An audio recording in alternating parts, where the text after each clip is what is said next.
Rudo was a slum dweller who often broke into the junkyards of rich people to steal usable things. However, when he gets framed for his foster father's murder and gets thrown into the pit where all the garbage of the world ends up, he is forced to fight gigantic monsters made of garbage to climb his way back up and get revenge.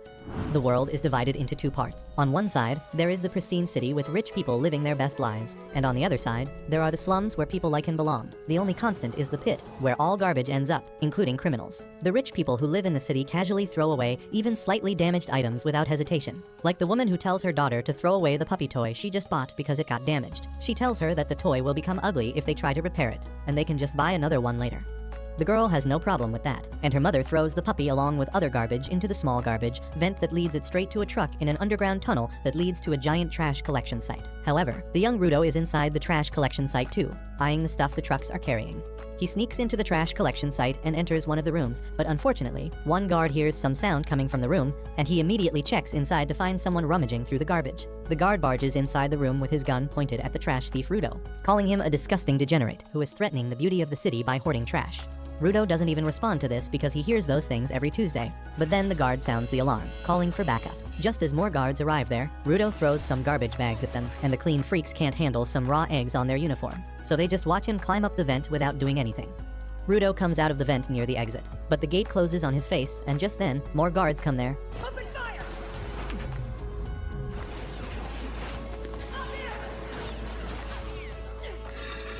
What a bunch of shitheads. Yeah, I'm the threat, assholes. The next day, the news about the garbage raider spreads through the city, with the people blaming the slum dwellers for it. On the other side of the wall, the slum dwellers know exactly whom to blame because it is not the first time Rudo has entered the trash collection sites.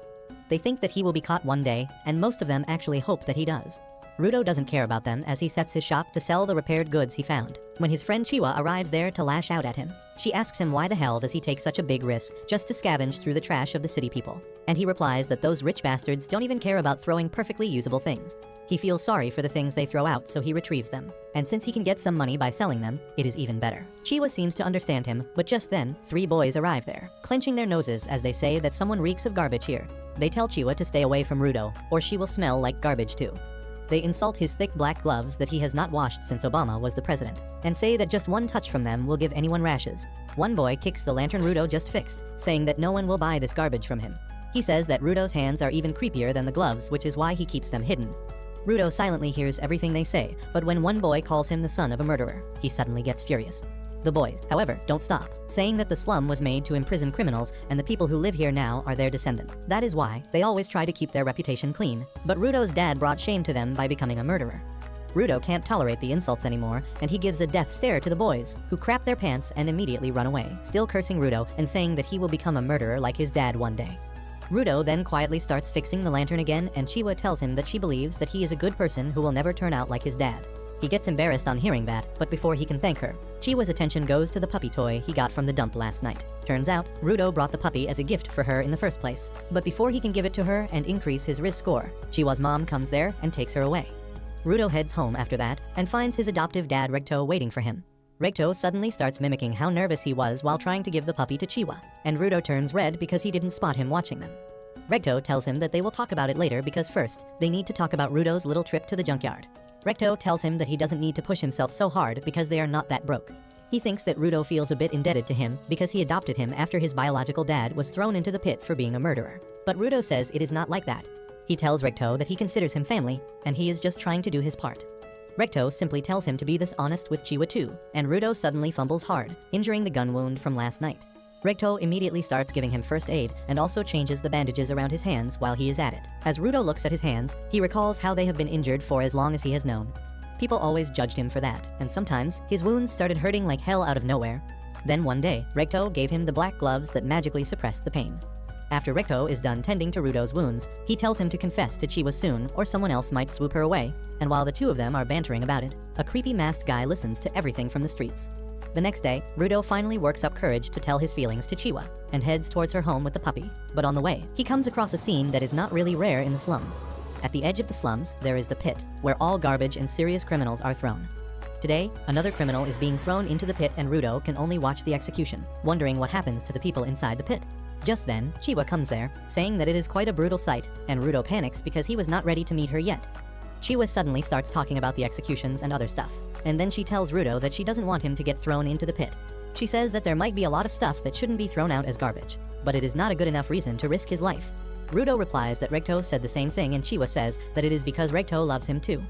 Rudo takes a second to process that Chiwa said that Recto loves him too, and his brain with 2 MB RAM understands that Chiwa means that she loves him. She gets flustered on realizing that her words could be interpreted that way, but Rudo has already lost his mind.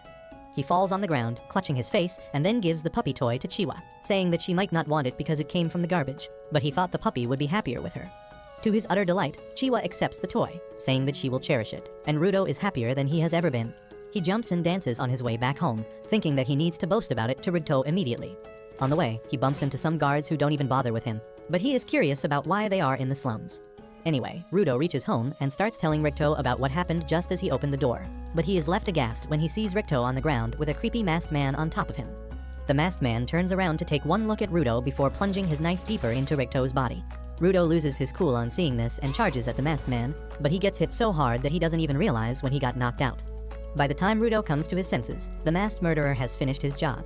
He picks up a book from the floor and heads outside, briefly glancing at Rudo, who tries following him, but then he hears Ricto's voice. Ricto is still alive somehow, and with his dying breath, he tells Rudo to run away. Rudo immediately goes next to him, promising that he will get help, but Ricto just tells him to run away and change this shit heap of a world into something better. With that, Ricto's body falls limp and Rudo can't process what is happening. Just then, the soldiers arrive there and they zap Rudo, believing him to be the murderer. They pin him to the ground as they tell him that he is being arrested for murder, and Rudo tells them that it was not him. The guards tell him that nothing he says matters anymore because they caught him red-handed. He keeps trying to tell them that the real murderer has just left the house and they can still catch him, but the guards don't even want to listen to him, so they just knock him out using the traditional method of punching him in the head. Soon, Rudo is taken to the scaffold to be executed for his crimes. Everyone from the slums is present there to witness him being thrown into the pit, and even some high-profile people from the main city are there. The judge tells Rudo that murder is one of the greatest crimes one can commit, and even though he killed a mere slum dweller, the punishment will not be reduced. He declares Rudo to be killed by throwing him into the pit, and the people start cheering on hearing this. Rudo still can't believe this is happening to him, and he wishes for just one person to believe that he is not a murderer. His eyes scan through the crowd, and they stop at Chiwa. Rudo yells at her, saying that he did not kill Ricto. He asks her to find the culprit, but she just says that she trusted him, but he was not worthy of that. She says that he was a murderer's son in the end and drops the toy as she turns his back on him. Her betrayal hurts Rudo more than anything else, and he snaps at the people calling him human filth who deserves to be thrown into the pit. He says that they are the real filth here because they are just blobs of meat without a brain or a will. He swears that he will send them all to hell, when suddenly, he notices that the murderer is among the crowd as well. However, he gets no chance to tell anyone about it as he is thrown off the edge. Rudo feels like he has been falling forever, and at one point, he loses consciousness. Luckily, all the garbage at the bottom of the pit breaks his landing, and when he wakes up, he is completely unharmed. He wonders what the hell is happening, and how is he still alive, when the stench of the place suddenly hits him. Even the garbage thief is forced to block the smell, and then he notices the vast sea of garbage in front of him along with things that he doesn't recognize. Rudo wonders what the hell is this place when suddenly a giant shadow covers him. He turns around to see what is happening, and he can't believe his eyes when he sees a gigantic monster made out of garbage bearing its fangs at him. Rudo's mind goes blank for a moment on seeing the monster, and he recalls how he always found it strange that everyone was so obsessed with sending garbage and human filth to the bottom of the pit. Yet no one ever cared about what actually happened to them below. They didn't even think about what else could be at the bottom, and that bothered him more than anything else. However, he quickly snaps out of it and starts running for his life as the gigantic monster starts approaching him. Things suddenly take a turn for worse as the monster roars loudly, and as a result, more monsters pop out from the garbage pile. They start chasing after Rudo, who runs as fast as he can, but it is all pointless because he soon gets trapped. He wonders what these monsters are, and if they are really piles of junk that can move on their own. The monsters suddenly pounce on him, and he somehow dodges their attacks. He tries to run away but trips and falls right on top of a human skull, making him realize what his fate is going to be. Rudo curses at the bastards who threw him down to the hellish place, and just then, the heap of garbage he was standing on crumbles down. Rudo quickly finds himself at the bottom of a cliff that keeps him at a safe distance from the monsters, but there is another thing that is killing him. He realizes that the air of this place is literally poison, and if he breathes it for too long, his lungs will be torn apart. He covers his mouth and nose with his gloves, hoping to find a place to hide and recover. But then he suddenly realizes that a safe space might not even exist in this hell. He begins losing hope and suddenly pukes out blood, the sound of which attracts the monsters towards him again.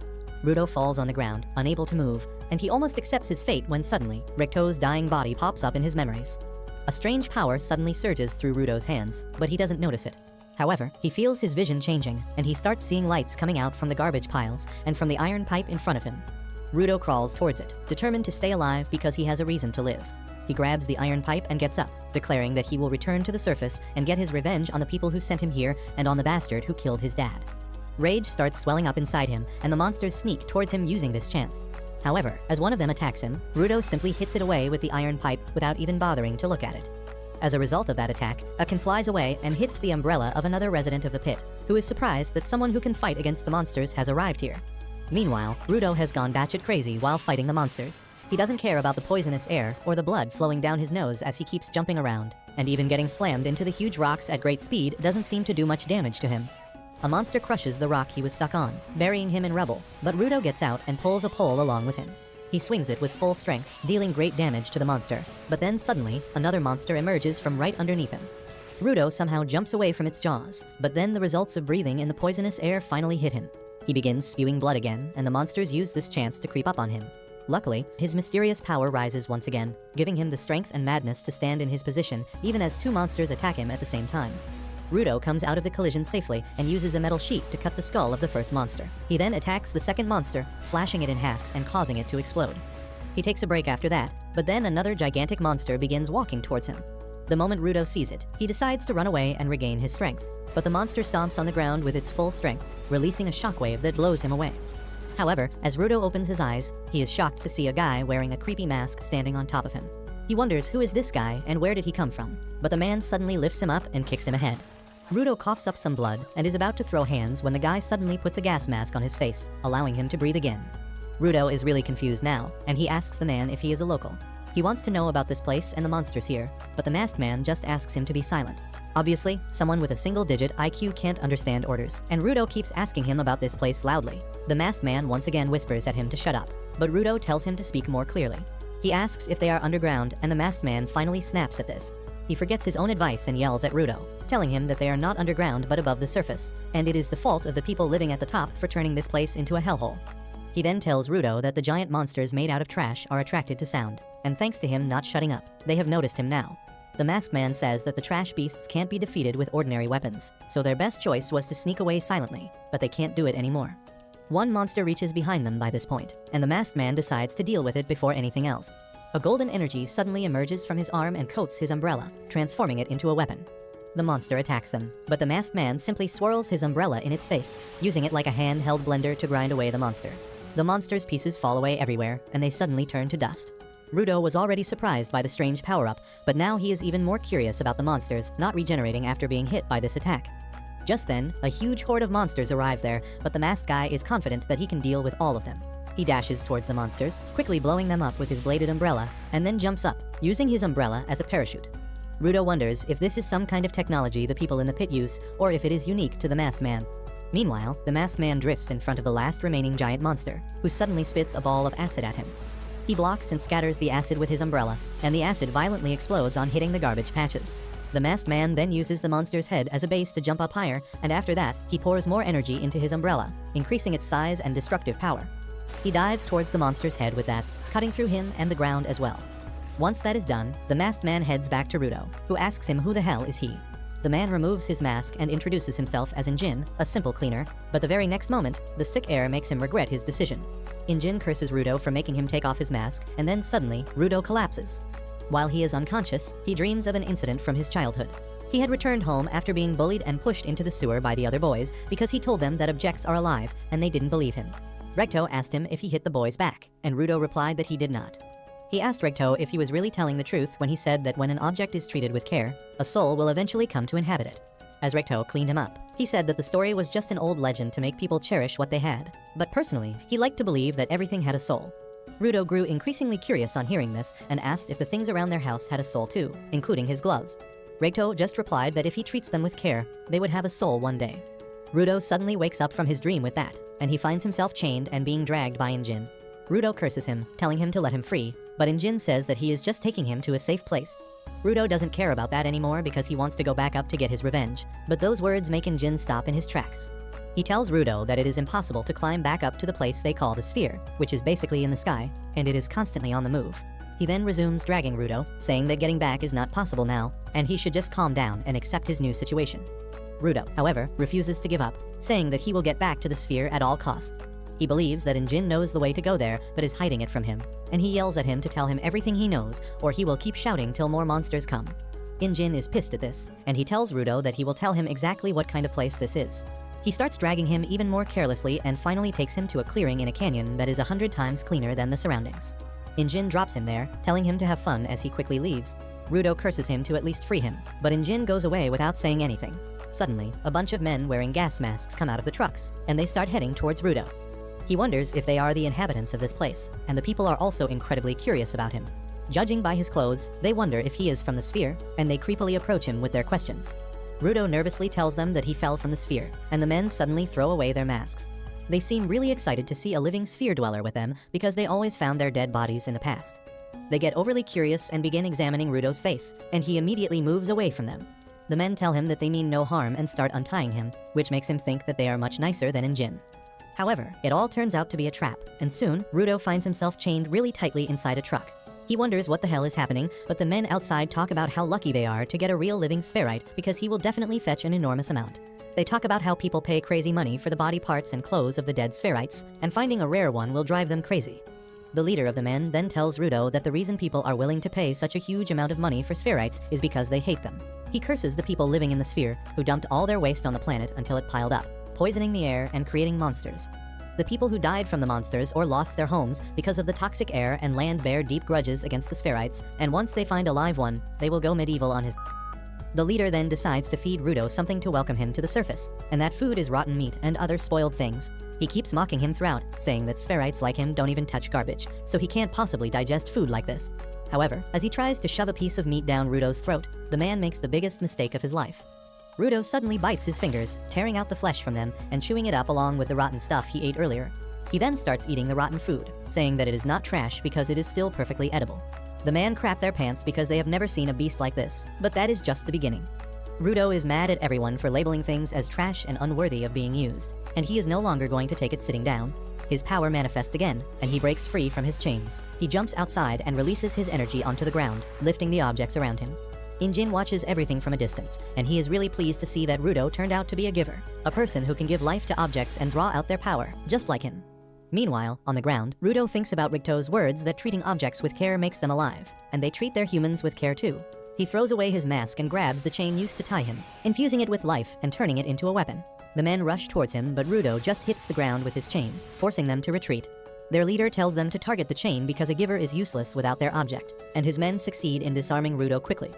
However, to their utter shock and Injin's utter delight, Rudo picks up a tire and turns it into a weapon too, which is too rare even for powerful givers. He makes quick work of the men and then moves on to their leader, who keeps cursing him while crapping his pants. But just as Rudo is about to strike him, Injin comes there and stops him. Rudo suddenly snaps out of his frenzy, and his power dies down.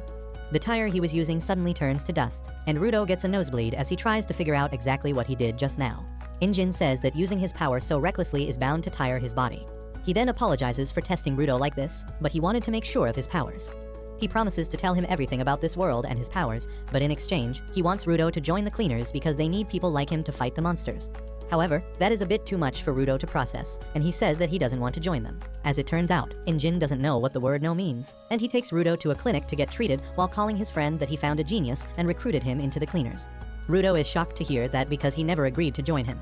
He says that he needs to go back to the sphere immediately, but the creepy doctor with eyes wider than the holes on a pool table tells him to stop talking. He screams at Rudo for going out into the no man's land, because the air there is literally poison. He calls him an idiot sandwich for getting kidnapped on top of that, and tells him to thank Injin who rescued him from 2 horrible fates in one day. Rudo curses Injin in his mind, and then the doctor, who turns out to be an old woman and gets offended when Rudo calls him an old man. Once she is done with the treatment, she kicks Rudo and Injin out. Outside, Rudo thanks Injin for paying for his treatment, and tells him that he just needs information on how to get back. He says that he doesn't have any time to become a cleaner, or whatever is it that he calls himself. But Injin replies that he hoped that being kidnapped would teach him how spherites are treated down here. He tells Rudo that if anyone finds out that he is from the sphere, he will regret being born, and moreover, he cannot find any information for free here. Injin then leads him to a desolate dystopian city, but it is a lot better than the filthy world outside.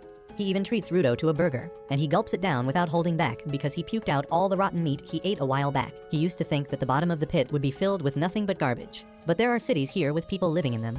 He notices a girl going inside the store and starts staring at her, but then Injin decides to give him a lesson about the surface. He says that garbage isn't the only thing that builds up here, as emotions also build up in the form of an energy called anima. The trash beasts are one of the ways in which anima manifests itself, and though they mostly stick to the garbage dumps, they sometimes attack the cities as well. He says that normal weapons can't hurt the trash beasts because their cores are made of anima, but Rudo's gloves can. Rudo is surprised to hear this, and Injin tells him that when an object is treated with care for a long time, anima gathers inside it as well, and they call such objects vital instruments. Vital instruments can destroy the cores of trash beasts, but not everyone can draw out the power inside of them. Injin says that people like them who can draw out that power are called givers, and their organization, the Cleaners, is full of givers who exterminate trash beasts. Rudo asks Injin if he promises to tell him how to return to the sphere if he joins the Cleaners, and he replies that he has no clue about that. Rudo lashes out at him for deceiving him, and Injin reminds that he never said that he knew how to send him back. However, he claims that his boss is really wise, and he might be able to help Rudo in his quest to return home. Rudo is pissed because now he needs to meet Injin's boss before making a decision, but then Injin asks him about the gloves. Rudo tells him that his dad gave them to him, and they are the only thing to remember him by. Injin now understands why he cares so much about the worn-out gloves, and he tells Rudo to treat them with care because they have a strong soul in them. Rudo gets emotional because everyone else always mocked him for his gloves, but then Injin gets a message and decides to meet a work friend. Rudo suddenly gets up and thanks him for everything, and in return, Injin throws a pouch of money at him, telling him to be careful how he spends it. Rudo can't believe he is giving him money on top of everything he has already done for him, but Injin tells him that it is no big deal because he got the money by selling his clothes. That is how he was able to get him treated and fed, so he doesn't even need to thank him for it. Rudo goes ballistic on hearing this, but Injin tells him that he couldn't go around the city wearing clothes from the sphere anyway.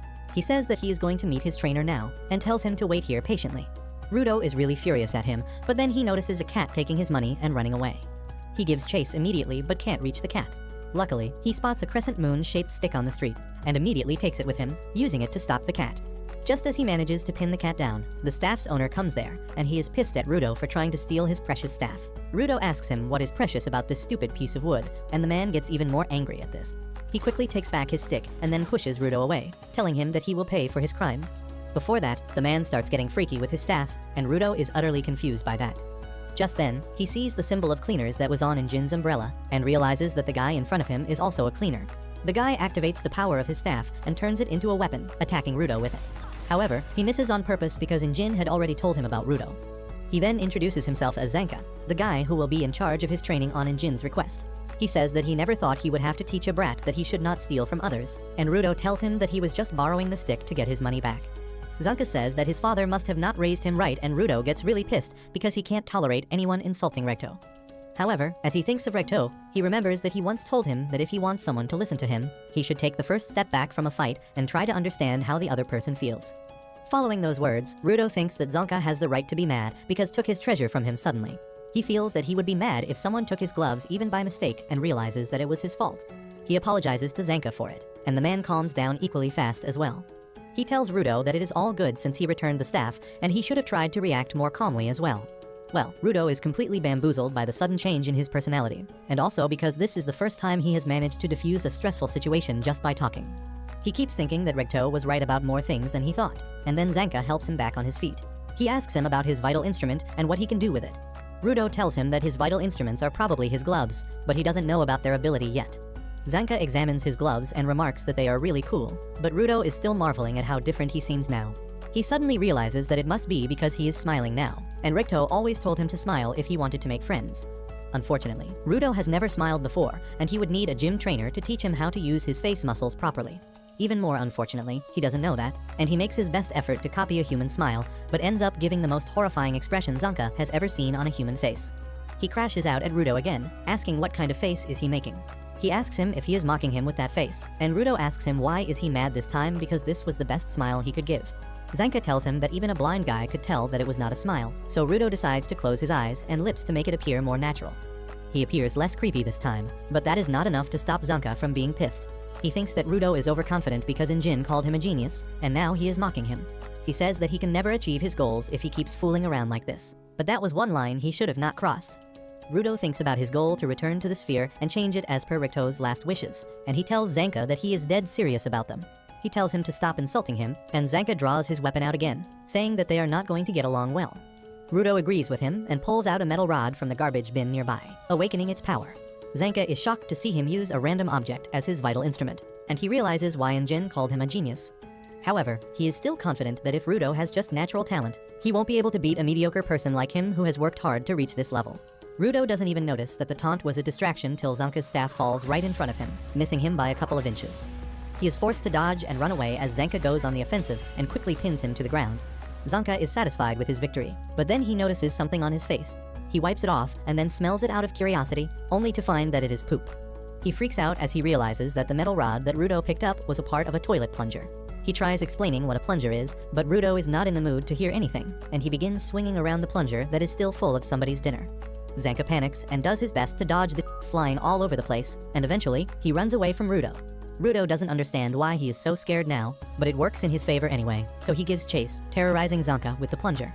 After a while of running down different alleys like old Tom and Jerry cartoons, Zanka escapes to the main street with Rudo close behind him. Suddenly, a cat trips Zanka, and he loses his balance, giving Rudo the chance to close the gap. He jumps up high, swinging the plunger with full strength at the petrified Zanka. He gets hit by a barrage of flying poop that knocks him out cold, and after a while, Injin arrives there to check up on them. He asks Rudo if he met his new teacher already, and he just points towards Zanka, who is lying on top of a garbage pile and spazzing out like crazy. Injin helps him get clean and gives him a ride, but he can't stop laughing about how Zanka got done in by poop.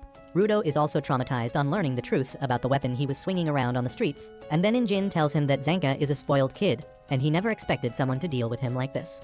Rudo can only stare at the mortified Zanka when he notices a pair of boots in the back seat of the car. Injin then tells Rudo that their first may have not been the best, but Zanka is going to be his teacher from now on.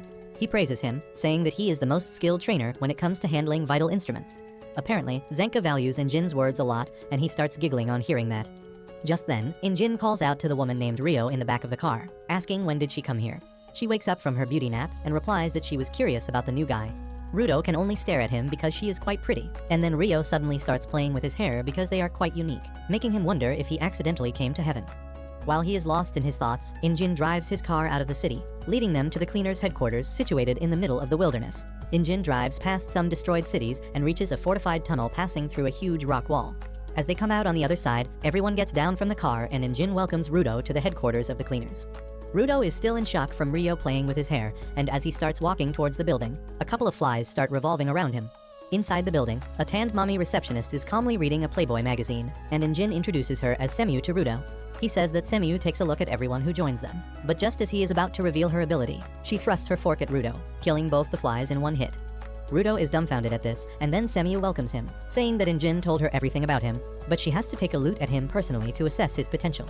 As she begins to focus on her glasses, Injin explains that they are her vital instruments that boost her vision, and if she focuses, she can see what a person is made of. This is news to Rudo, but he doesn't have much time to think about it as Semu awakens the power of her glasses and looks into his potential. She is shocked by what she sees and quickly turns off her ability. When Injin asks her what she saw, she tells him that Rudo is already athletic, so he doesn't need training in that matter, and he also has a good relationship with his vital instrument, though he needs some training to use it properly. Injin feels that there is more, and Semu says that Rudo has got poop on the back of his neck. He starts laughing on hearing this, and then decides to take Rudo to meet the boss, but he glances at Semu while going because he knows she is hiding something. On the way, Injin tells Rudo that there are about 100 cleaners in total, including combatants, guards, and supports. However, they are always scattered around because of their missions, so most of them are not at the headquarters. He tells Rudo that he should meet some of them, and it won't take long, but just as he opens the door to the living room, he finds a bunch of cleaners there and immediately closes the door because they can always do the introductions later. They soon reach the boss's room, but before entering it, Injin tells Rudo to not start the conversation by asking how to get back to the sphere. He tells him that he needs to offer something in return for that information, and he should start by promising to work as a cleaner. He also tells him not to ask about the boss's vital instrument because no one knows what it is or what its power is.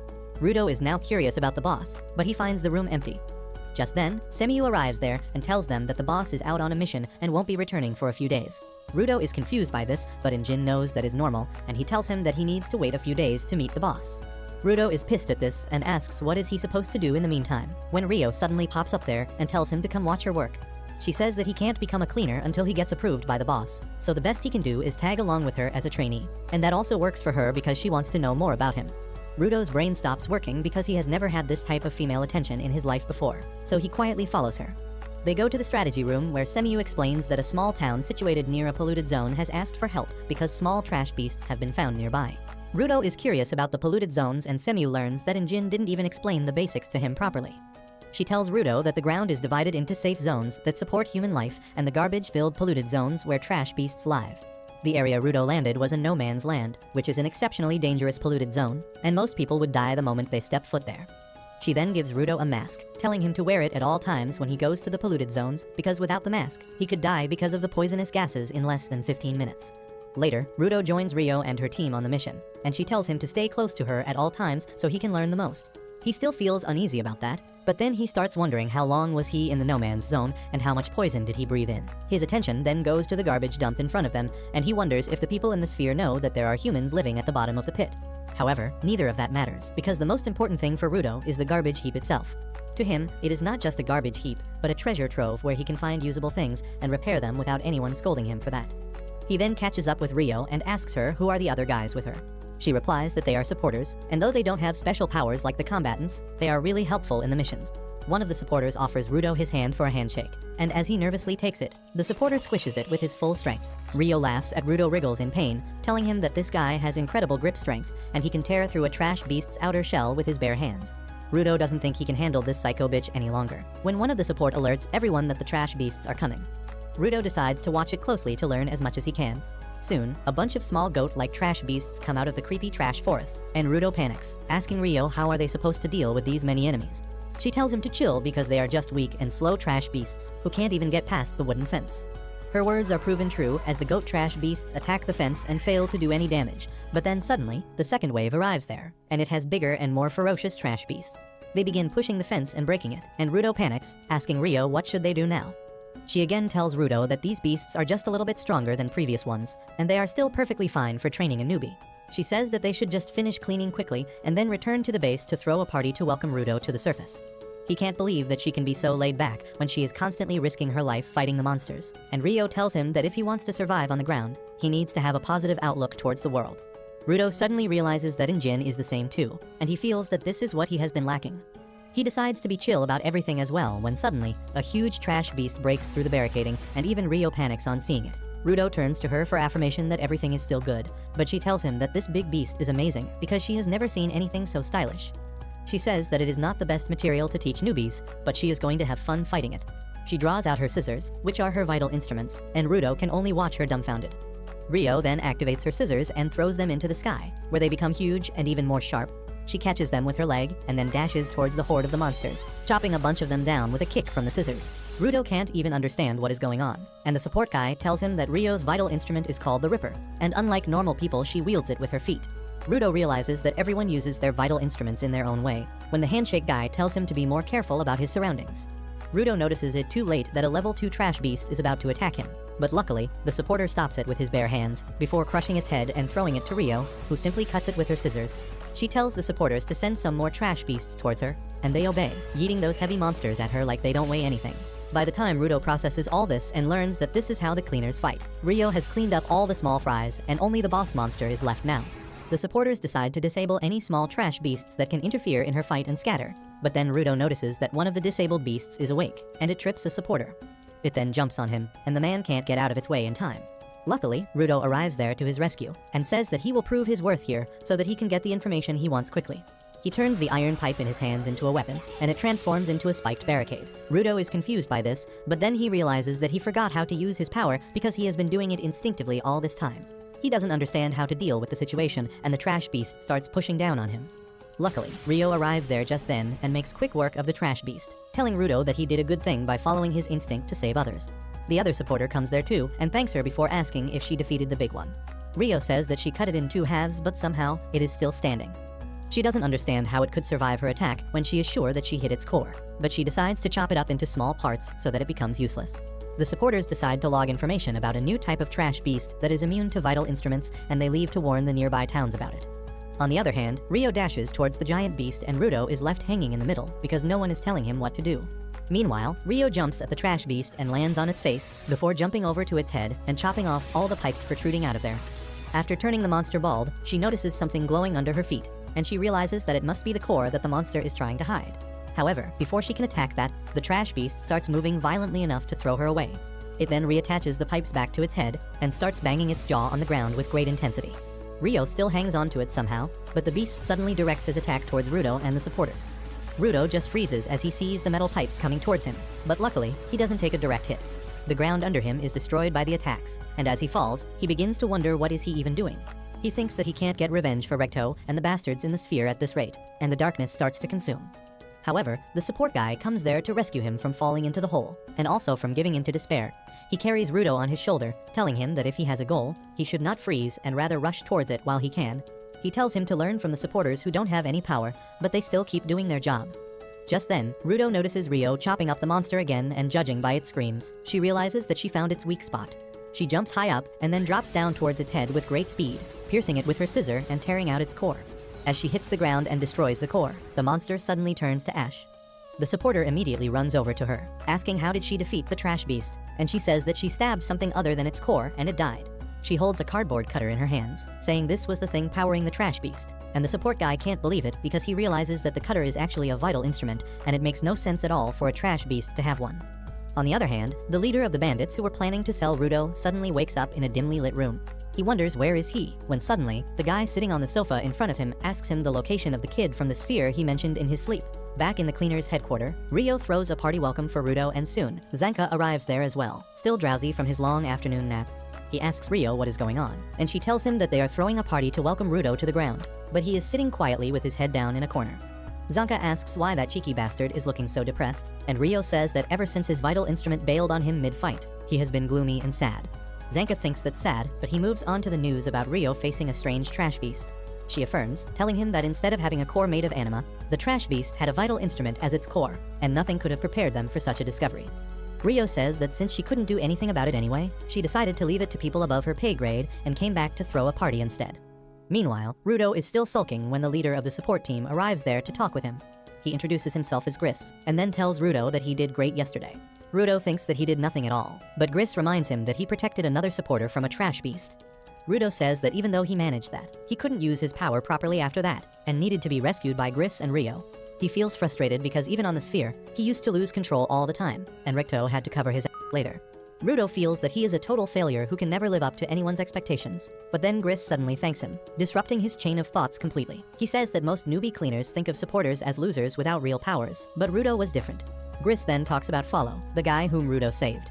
He joined the cleaners to become a combatant, but since he doesn't have a vital instrument right now, he is working as a supporter while treasuring an object, hoping it can become his weapon someday. Gris tells Rudo that he shouldn't think too much about getting stronger or fulfilling the expectations of others. He asks him what is the thing that he always wanted, even before things got bad in the sphere. Rudo starts thinking deeply about it, and Gris tells him that if he can find the thing that awakened the fire within his soul in the first place, he would be able to find his way. He then pats Rudo's head, telling him to believe in himself. Rudo gets emotional at this, but just then, Injin comes there and leans on him, spoiling the emotional mood. He asks Rudo why is he not eating anything, and then Rio and Zanka also come there. Everyone tells Rudo to join the party because he is the star of tonight, and also because the food won't last long at this rate. Rudo is deeply moved on seeing that everyone cares about him, and he follows them. As they are all eating, a guy suddenly plays some music and picks up some cans of paint. He starts spraying the wall, and Injin tells him to watch the guy called Gob carefully, because he does what he wants without caring for others. While Gob draws his art piece on the wall, everyone else complains, telling him to wait till they are done eating, but as told earlier, he doesn't give a shit.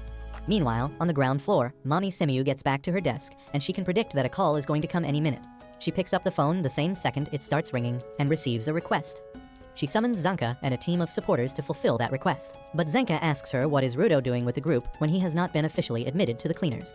Semiu tells him that the request they received is relevant to Rudo. She explains that the request is from a merchant who got attacked by a trash beast as he was crossing a polluted zone.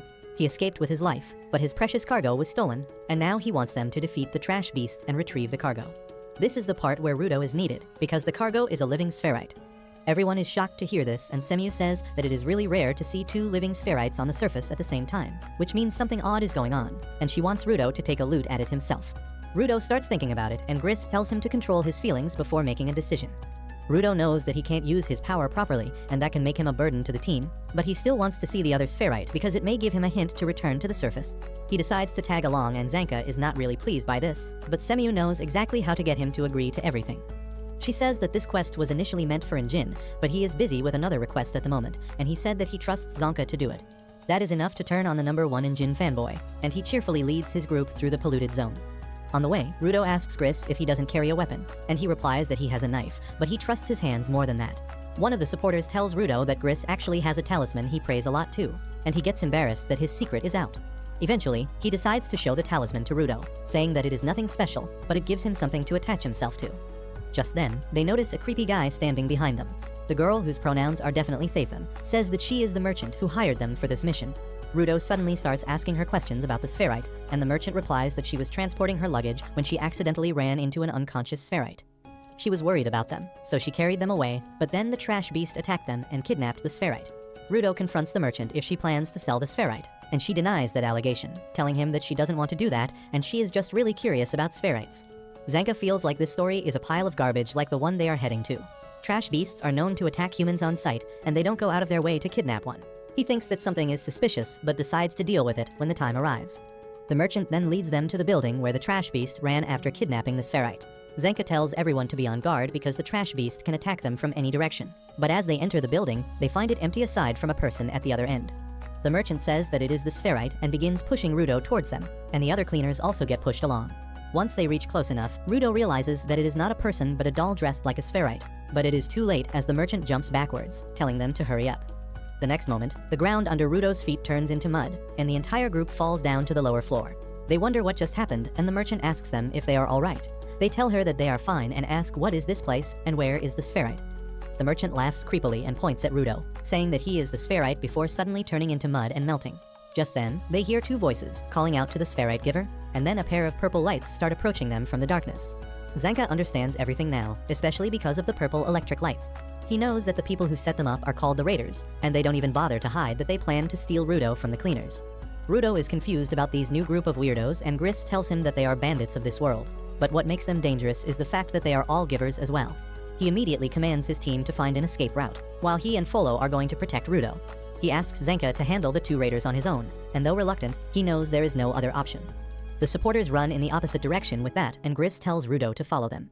Rudo says that he could deal with a bunch of bandits himself, but Gris warns him not to underestimate the raiders, especially when they don't know about their abilities. On the other hand, Zanka taunts the raiders, saying that he always knew they would come after Rudo, but he never thought they would sniff him out so soon. He asks if they plan to sell him, because a living spherite could get them enough money to retire in luxury. The raiders laugh, saying that they don't plan to sell Rudo. Instead, they are really curious about the sphere, and talking to a spherite is the best source of knowledge. They want to know a lot of things, especially how he crossed the barrier without dying.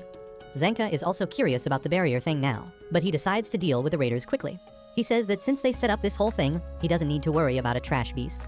The female raider replies that he still has to worry about the mud dolls she can create at will, and Zanka says that he can deal with weak opponents like these with his eyes closed. He suddenly activates his staff and begins destroying the mud dolls, but the male raider hides among the dummies and attacks him from behind. Zanka is barely able to react to his attack in time and gets slammed into a pillar. The man once again retreats inside a mud doll, and the female raider tells Zanka that because cleaners only fight with trash beasts, they have no idea how to deal with humans. She tells him that this will be the last game of Find the Real One he will ever play in his life, and he gets ready to fight with everything he has. He keeps taking down the mud dolls, but the male raider is able to land consequent hits on his back.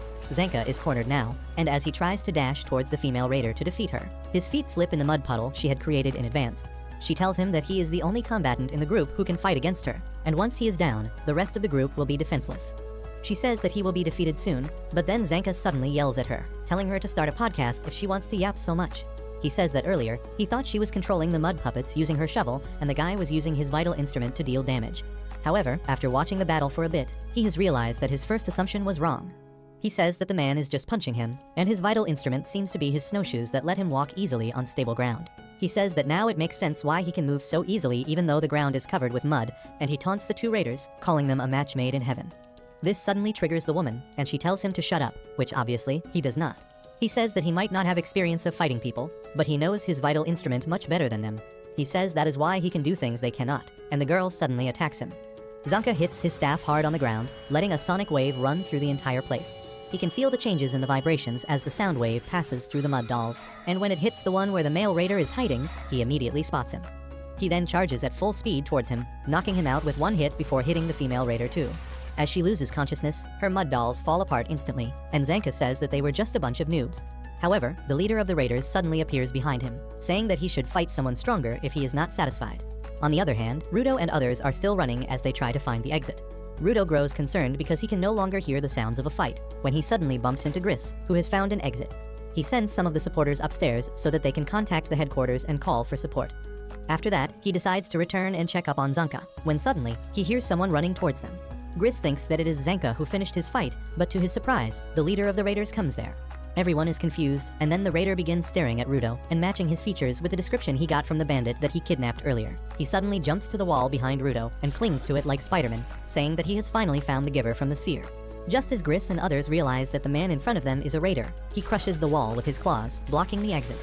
The raider starts aura farming, and Gris tells him that if he harms Rudo, he will become an enemy of all the cleaners. He then asks him about Zanka, but the raider starts talking about how he got late in reaching here because he has got a terrible sense of direction. By the time he got here, the other guys were defeated, and he didn't like that because that was a waste of everyone's time. He then walks towards Rudo, completely ignoring Gris and his questions about Zanka. He tells Rudo that there is someone who really wants to talk to him, so he should come with the raiders for now. Rudo is on high alert when the raider suddenly grabs his mask and pulls it away, telling him that he doesn't need it because there are no trash beasts around. Rudo asks him what happened to the cleaner with the staff, and the raider says that he had a bad attitude, so he dealt with him. However, since he was strong, he didn't kill him and just knocked him out, but he might not enjoy the poison that much. The raider then uses his ability to awaken the power of his rings, turning them into metallic claws. He tells Rudo to come with him peacefully and no one will get hurt, but just then, Gris and Folo attack him. The raider easily dodges their attack and then does a handstand kick to send them flying away. He senses that Folo has the potential to become a giver, but Gris doesn't have anything like that, so he is not needed. Gris, however, gets up and tells the raider that he will protect his team at all costs, no matter who he has to fight. The raider realizes that he is a supporter and tells him that weaklings like him have no worth and they can't protect anything. Rudo gets worried about Gris and tells him to fall back because the fight will be too dangerous for him, but Gris doesn't reply. Instead, it is the raider who tells Rudo that his weak and useless friend is already dead. His claws have pierced Gris's heart, and he pushes them even deeper until they come out of the other hand. Rudo can only stare at the sight in horror as Gris's lucky charm goes flying, and his mind goes completely blank. The scene feels awfully similar to Ricto's death to him, and Rudo instinctively reaches for the pendant that triggers the memories of his childhood. One day, Ricto found him banging his head on the wall, and he immediately came to stop him. He asked Rudo what the hell he was doing, and he blankly replied that Ricto had told him to stop hurting others, but he had never said a thing about not hurting himself. Ricto grew even more concerned at this because he thought that Rudo had become calmer after the pain in his hands was subdued. He asked him the reason behind his agitation, and Rudo replied that there was none. He only had an unexplainable anger inside him whose cause he did not know, but Ricto knew what was up. He realized that Rudo felt that his parents abandoned him, which created a feeling of worthlessness in his heart, and that gave birth to this anger. Ricto told him that he needs a purpose in life to get over that feeling, or at least things that he likes. So he patched Rudo up and took him to experience different things, from books to games to cooking, but nothing really caught his attention that much.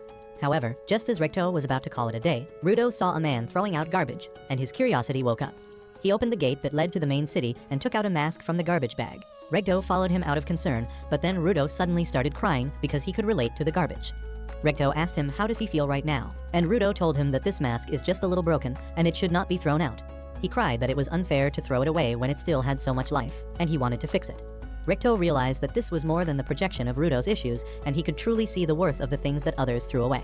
Back to the present, the pendant turns into a vital instrument in Rudo's hands, and the raider is shocked by that. Gris, who is somehow still alive, realizes the truth about Rudo's powers now. He says that Rudo doesn't turn things into vital instruments, but he brings out their unused potential to life.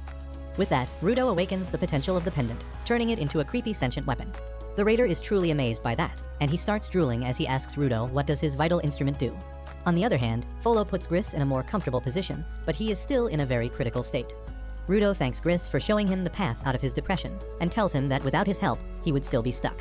However, now he knows what he should do, and he will start by kicking the raider's ass and proving that he was wrong about everything he just said. The raider likes his attitude and finally introduces himself as Jabber, saying that he likes nothing more than determined fighters and strong givers. He then attacks Rudo, and the two of them engage in a serious battle. On the other hand, Gris is still bleeding out and Folo is worried about him. However, Gris assures him that he will be alright. He then starts thinking about Rudo and says that he could not use his powers properly the last time because there were a lot of emotions that were clouding his true purpose. But this time, they don't have to worry about that. Meanwhile, Rudo is completely on the defensive, forcing Jabber to attack him and retreat when he can't find any opening. He tries to taunt Rudo into attacking him, but he simply asks him to attack him if he dares. Jabber tells him to be a bit more cheerful and enjoy the fight as he charges at him again, but Rudo just dodges his attack. Jabber attacks him again, and this time too, Rudo just dodges effortlessly. Jabber soon realizes that his attacks can't even hit Rudo, who explains that it is because of Gris's pendant. Gris prayed to the talisman that everyone should return safe from their missions, and that means it is a vital instrument that focuses on defense.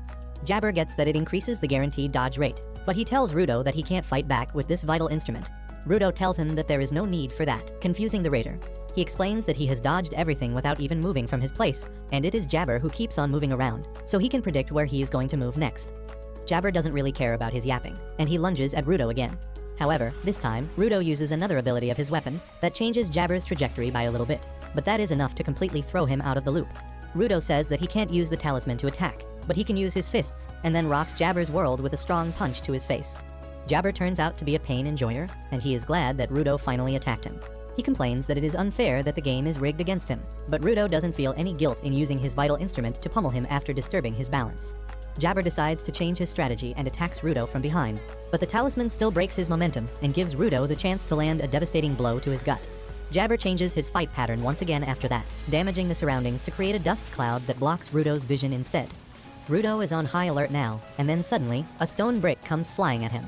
He dodges it thanks to the talisman's power, but then Jabber cuts a pillar and sends more bricks towards him. Rudo dodges all of them, and just then, Jabber attacks him from his blind spot. Luckily, the talisman is ready for that, and it disturbs his movement again, letting Rudo smash him to the ground.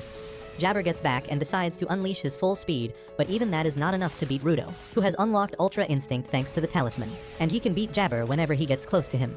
He completely beats the out of him and forces him to use a wall to support his body, but Jabber starts laughing because he has not received this high-quality beating in a long time. He then tells Rudo that it is a good thing that he got to enjoy attacking him, because he will not be able to do it any longer. By now, Jabber has figured out that the talisman detects any attacks with hostile intent and moves them out of Rudo's way, keeping him safe. But when he sent the rubble towards him through the smoke, he found that the talisman doesn't react to that at all. Rudo doesn't get why is he yapping about that all of a sudden, and then Jabber tells him that his right claw has a powerful neurotoxin. He suddenly stabs himself with his claw, and Rudo gets even more confused about his motives. Jabber tells him that he will now lose consciousness and then rampage randomly, and he is sure that Rudo's talisman won't count that as hostile intent. He asks him to dodge that, and then gradually falls asleep. Rudo can only watch him with disgust and shock, but then Jabber suddenly wakes up, and true to his words, he starts attacking indiscriminately. Jabber goes into berserk mode as he gets up while still being unconscious and lets out an eardrum-shattering howl. Rudo can only watch him in shock as Jabber suddenly dashes towards him while spinning rapidly and destroying everything in his path. Rudo somehow dodges the attack, and he can't understand how Jabber can be so strong even in this state. Suddenly, he notices that Folo and Gris are not too far away from their location, and if Jabber turns towards them, they both will die. So Rudo runs in the opposite direction to lure Jabber, and his gamble works. The berserk Jabber attacks him, and Rudo tries to use the talisman's power to stop him. However, that doesn't happen as he planned, and he has to block the attack himself before throwing the berserker away with a judo move. Despite breaking the concrete floor with his head, Jabber is still as blood-crazed as before, and Rudo thinks that battlefield experience and determination can make people do the unthinkable. However, an alternative idea suddenly springs in his mind, and he thinks that Jabber might be a masochist. He remembers the time when he used to get beat up by bullies on the sphere, but he didn't fight back because Ricto told him not to. The boys asked him if he was a masochist, but he didn't know what it meant that time, so he went back home and asked Ricto about it. Now that he knows that masochists are psychos who get off on pain, he thinks that if Jabber really is one of them, he doesn't know how to stop him. Anyway, Jabber charges at him with mindless fury, and Rudo can only try to dodge his attacks. He keeps running backwards as he attempts to block and evade the attacks, but Jabber is too strong for him. He manages to get past his defenses, but just as his claws are about to slash him, Zanka's staff comes flying there and pins him to the ground. Rudo recognizes the staff, and just then, Zanka comes there, struggling to stand upright, but determined to get even with the bastard who left their fight without even defeating him fully. Rudo asks him if he is even in the condition to fight, but Zanka tells him not to underestimate him. He then notices the vital instrument that Rudo is using and remarks that he finally seems to have gotten the hang of it. Rudo replies that it is not helping at all right because it can't block Jabber's attacks in his mindless state. Zanka understands the vital instrument reacts only to hostile intent, and Rudo is surprised that he already figured it out. Zanka tells him that while he was struggling to come here, he saw him fight from a distance and decided to figure out his fighting style because that would help in teaching him later. Zanka says that since Rudo can't fight with his vital instrument, and he can't move so well because of the poison, they don't have a way to defeat Jabber. However, he has an idea, and he asks Rudo to let him attack him just once. Rudo is shocked at that suggestion, but Zanka explains that since he can't move well, Rudo's vital instrument might detect his hostile intent and move him to the place where he wants to be. That way, he can reach Jabber and defeat him because Rudo doesn't have the option to attack him anyway. Rudo asks what happens if his vital instrument isn't triggered, and Zanka tells him to man up and take the hit in that case. Just then, Jabber wakes up and both of them get ready to face him. He charges at them, slashing the pillar they were standing near, but both of them make it out safely. Zanka tells Rudo to net the claws even graze him, because that will quickly paralyze him. He is pissed at that and decides to attack Rudo to vent out his frustration. Luckily, the talisman works exactly like he thought, and it moves him straight towards Jabber, letting him hit the bastard away. Zanka is impressed by this, but Rudo is furious at him. Since the talisman deflected the attack, it means Zanka attacked him with hostile intent, but he claims that it was just a little test. He then walks back to Rudo, saying that they can work with this team. He positions himself to strike him again, and at the same time, Jabber gets back up. He dashes towards them, and then Zanka attacks Rudo, whose ability hurls him ahead instead. He once again gets close to Jabber and lands a devastating hit. Zanka is surprised that the talisman can be controlled so well by Rudo, and he can send him considerably far. He then attacks him again, and Rudo sends him towards Jabber one more time. Thanks to Rudo's control, Zanka hits him with a lethal combo that knocks him back to his senses. As Jabber sees Zanka in front of him, he gets a little excited, but the next thing he feels is Zanka's staff landing on his head, knocking him out for good this time. As Zanka lands on his feet after that, he stumbles to the ground. He thinks that they have won the fight, and Rudo also relaxes a bit, causing the talisman to deactivate. It suddenly turns to dust and crumbles like Thanos just snapped it out of existence, and Rudo panics. He tries to save the talisman since it belongs to Gris, but he can't do anything except watching it fly away. He starts having a panic attack, and Zanka wonders if the talisman got destroyed because of Rudo's ability or if there is something else at play here. Rudo, however, blames himself, and he suddenly has a mental breakdown that turns physical as he falls to the ground, writhing like a fish taken out of water. Zanka sees the claw marks on his back and realizes that he got struck by Jabber without either of them knowing. Just then, he notices Jabber poking himself with his left claw, and he suddenly stands back up, completely fresh. He looks around and says that he must have done a great job while he was out cold, and then heads towards Rudo. Zanka asks him to stop, asking how the hell can he move despite taking so much damage, and Jabber stops to monologue about his abilities. He says that his left claw has a powerful painkiller that takes away his pain, and he can function normally again. He then says that his right claw's poison will probably work on Zanka for 30 minutes, so he decides to give him another dose to make sure he doesn't get in his way. Zanka is helpless as Jabber stabs him, leaving him struggling on the ground. He then heads over to Rudo, who is still spasming, and picks him up to take him to their base. Zanka can't even yell at him to stop this time, and he can only watch Rudo being taken away silently. Meanwhile, Jabber is glad that he completed his mission, and he doesn't even care about his two teammates that are lying knocked out in the building. Rudo is still conscious even though he can't move, and he blames himself for putting everyone's life in danger. Just then, Jabber leaps out of the hole in the floor that his teammate made, but instead of being inside a building, he finds that he is outside. He thinks that it shouldn't be possible because he clearly remembered the map, but just then, he sees Rio there, waiting for him. Injin is with her too, and Jabber finds that out when he gets hit in the guts with his umbrella and hits a wall with tremendous force. He somehow stays awake despite that, and notices that Injin has other scary-looking cleaners with him. Turns out, the supporters who escaped earlier called for backup, and Injin and others were close enough to respond in time. One supporter is worried that Gris and others might be dead, but Injin assures her that they are strong and won't die so easily. He asks her to take a team and rescue them, and in the meantime Jabber begins screaming that they look really strong, and he is in no condition to fight them. Just the thought of how helpless he is turns him on, and Injin is shocked to learn that Rudo has been fighting this freak masochist this entire time. Rio remarks that he looks better than she expected, and the other cleaners pity him, saying that he looks a lot worse than they thought. The big guy gets angry and says that it is unforgivable that someone tried to harm one of their teammates, but the other guy tells him to shut up because he is annoying. After that, Injin tells Jabber that they are going to take him into custody and interrogate him. He asks him if he really thought that he could mess with the cleaners and then crawl back to whatever hole he came from. Jabber gets even more excited on hearing this and asks if they are going to lock him away in a prison for life where he has to come up with a plan to break free by himself. He gets up, saying that he knows he is going to lose, but he has got orders to bring back Rudo, and he is not going to return to his face as a failure even if he dies in the process. He awakens his weapons again, but just as he is about to charge ahead, someone hugs him from behind and tells him to stop. Jabber recognizes the lowly as one of his teammates and tells her to leave him alone because he still has a mission to complete. She tells him that the time is up, and they can't do anything because the cleaners are here. Jabber is still adamant about finishing his mission, so the girl tells him that the boss had a very big smile on his face.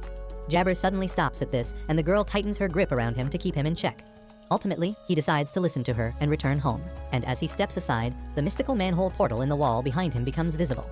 Jabber tells everyone that he has to leave now, and asks them to give Rudo his regards because he must be knocked out due to his poison right now. However, Rudo is still in his senses, and he uses all his strength to get up and tell Jabber to stop because their fight is not over yet. Jabber is impressed by his tenacity, and Rudo tells him that he will pay him back for what he did to Gris and others. Jabber is happy to hear that and says that they will fight another time, but then he notices his gloves and the unique design on them. He excitedly remarks that their boss would be happy to learn that Rudo has got something from the special series too, and then enters the portal after the lowly. As soon as he puts the manhole cover on, the portal disappears and everyone is surprised.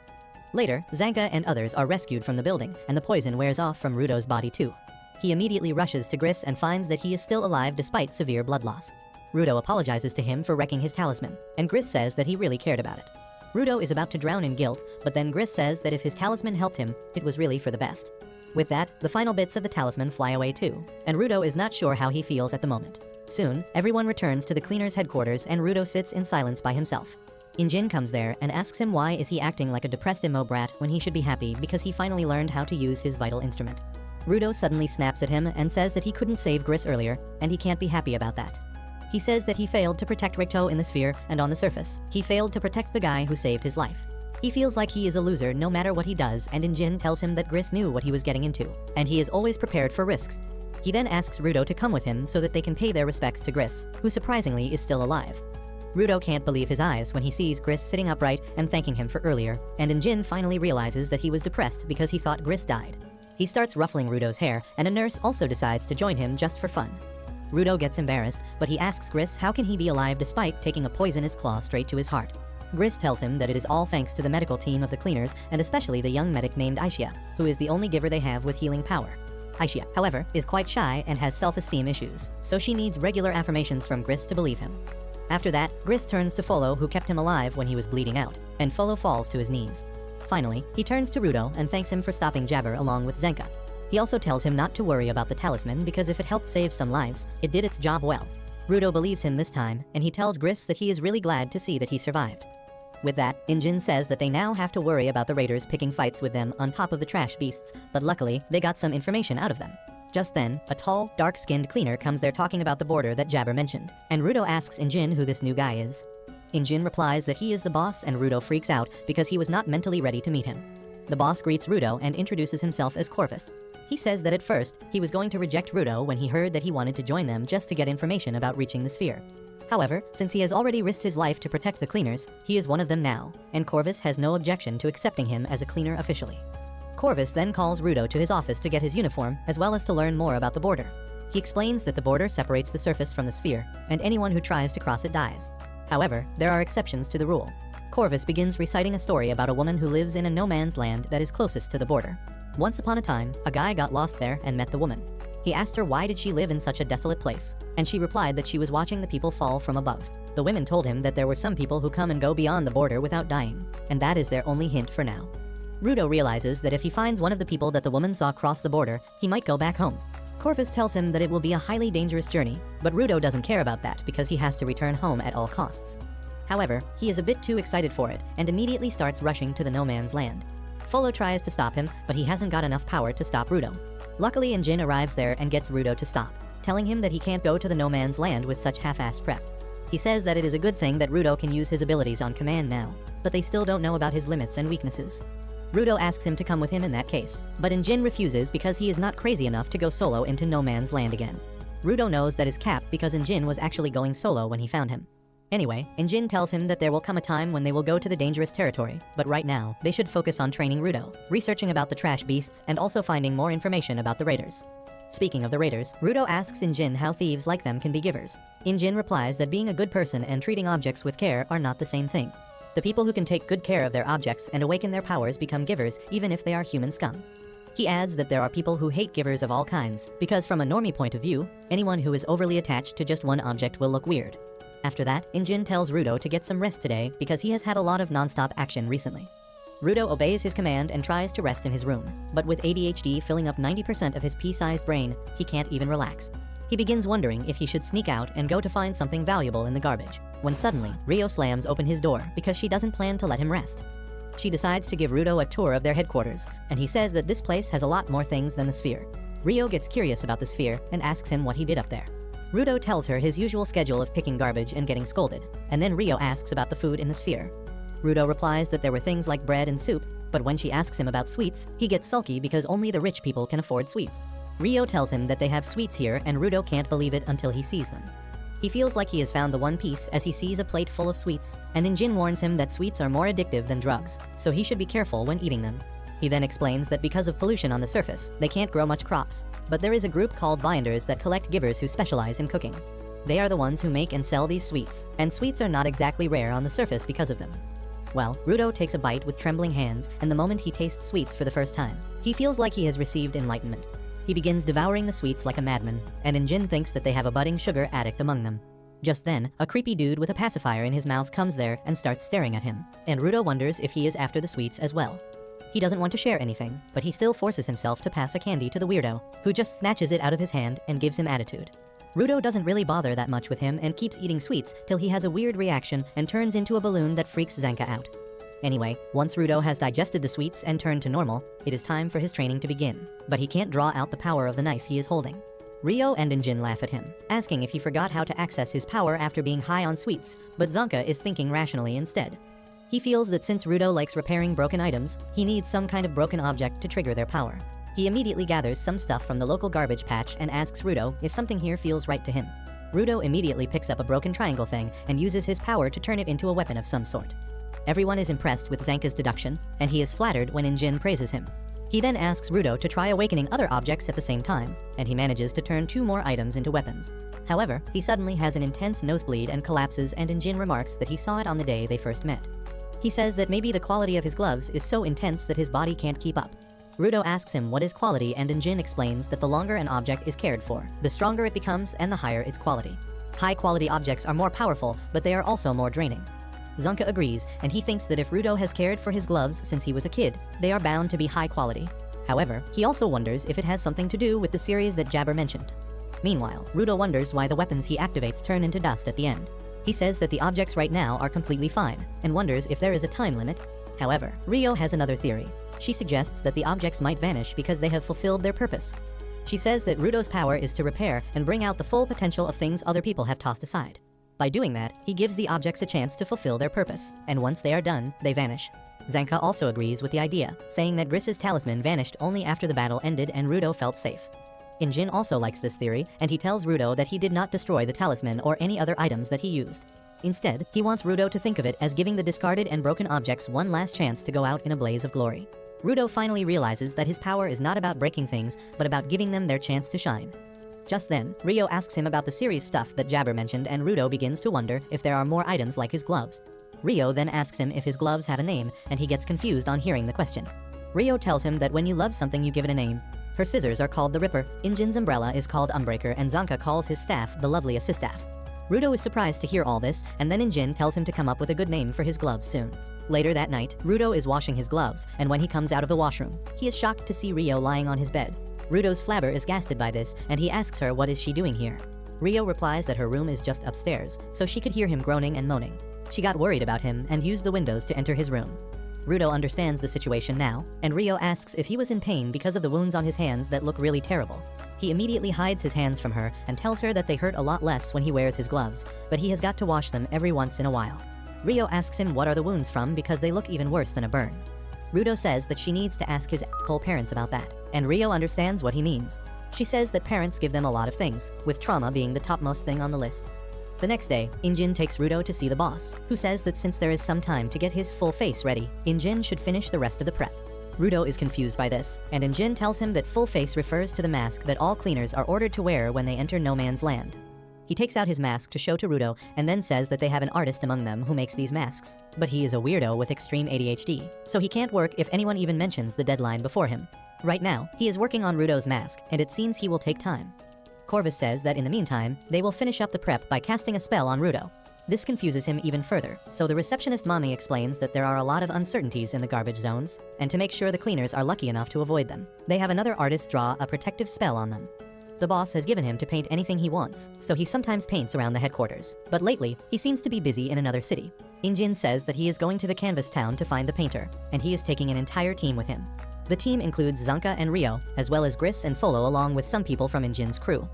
He introduces them all one by one to Rudo, saying that usually they take 5 supporters with them. But since no man's land is more dangerous, they are going to take only 3 elite supporters and increase the number of givers instead. Just then, the big guy named Delman comes there, and Rudo is intimidated by his size. Delman suddenly starts screaming in Rudo's face, saying that he has heard his life story, and he feels pissed that the people in the sphere discriminate between humans. He claims to like passionate people like him and tries to recruit him into his group. But just then, his partner Tamsi comes there and stops him. He says that since Injin has already recruited Rudo into his faction, they shouldn't try to steal him. Just then, Injin joins the fray and asks Delman to give one of his trademark passionate speeches. As Delman grits his teeth, Zanka plugs his ears right in time before the giant begins a speech about how they will never give up despite the challenges they face. His passion is contagious, and after being confused for a minute, even Rudo joins the other screaming people. However, once they get in the car to reach Canvas Town, everyone becomes silent. Soon, their destination comes into view, and Rudo is mesmerized to see it because it looks like an art project even from a distance. Once they reach the city gate, Rudo notices that all the walls have graffiti over them, but he is more curious about the dome-like structure. Tamsi tells him that most cities have some sort of dome to protect them from the litter that falls from the space, because that is enough to kill people. Rudo feels bad about that, but Tamsi tells him not to feel guilty because it is the fault of the people who throw the garbage. At the same time, two men at the gate are trying to enter the city, but they find that they can't enter the gate even though it is wide open. They keep hitting an invisible wall, but then Injin and his group pass through the gate normally. The two guys are surprised by this, as is Rudo, but Injin tells him to just walk through the gate because if he doesn't have any evil intentions in his mind, the gate won't stop him. Rudo immediately enters the gate, realizing that the two guys who are getting stuck are some kind of thugs. Anyway, once they enter the city, Rudo finds even more graffiti and empty paint cans spread everywhere. Injin tells him that a lot of people on the ground like to paint, but most people don't respect their art. There are rumors that Canvas Town was created so that artists could paint anywhere they wanted. Rudo asks if they are here to look at these paintings, and Injin tells him that they are here to find the giver who can cast protective spells on anything using his art. Rudo is confused by that, so Injin gives him an example. He says that if the giver wants to protect a wall from one attack, he can channel his emotions into his vital instrument and then convert them into magic by drawing on the wall. He then says that the two people outside couldn't enter the city because the giver painted a spell that forbids people who plan nasty things from entering the city. Rudo says that his powers seem really crazy, and Injin remarks that his vital instrument is quite rare. He tries to explain that the giver actually inherited the vital instrument from someone when a running kid bumps into him and falls on the ground. He tries to help the kid up, but he starts crying and then runs away. Injin is left stunned by this, and Rio starts teasing him about making the kid cry. Just then, the city mayor also arrives there, and Injin is glad to see him. He says that they are here to see their friend Gob because they have a job for him. He asks where he is working right now, but the mayor tells him with a heavy heart that Gob died this morning. The mayor then takes everyone to Gob's house, saying that he died of body pollution. He was not satisfied with painting in the city, and he went to the polluted zones to paint as well. The mayor is sure that Gob often forgot his mask when he was painting, and as a result, the deadly air destroyed his body from the inside. Injin is devastated by this news, and as he pays his respect to his dead friend, Rudo remembers that he once saw Gob painting a wall in the headquarters. Injin talked very highly about him back then, saying that he was a guy who is never distracted from what he wants to do. Rudo is rattled as he tries to process Gob's death, but Tamsi asks him not to be too shaken up because a lot of people on the surface die because of body pollution. The mayor says that Gob had already decided his successor before dying, and it is the kid named Rimlin that Injin bumped into earlier. He talks about how the spellcasters are chosen by the former wielder of the brush, and they immediately turn into givers on receiving the brush. However, he feels that the responsibility is too much for the young Rimlin, because the spellcaster is like the representative of their city. Rudo is shocked on learning this, but Folo and Tamsi tell him that passing down a vital instrument is very rare, but it makes sense since the power of the vital instrument has already been awakened, and the one to receive it just needs the potential to be a giver. The mayor then says that Rimlin and Gob were like siblings, so they will need to give the kids some time to recover from the loss. He tells Injin that he and his cleaner friends will be delayed because of that, but Injin tells him that they don't need to rush anything in such a delicate situation. The mayor suddenly starts crying, saying that Gob painted with too much joy in his heart, and he can't believe he is dead. Injin understands his feelings very well because he used to be in awe whenever he saw Gob painting with a big smile on his face.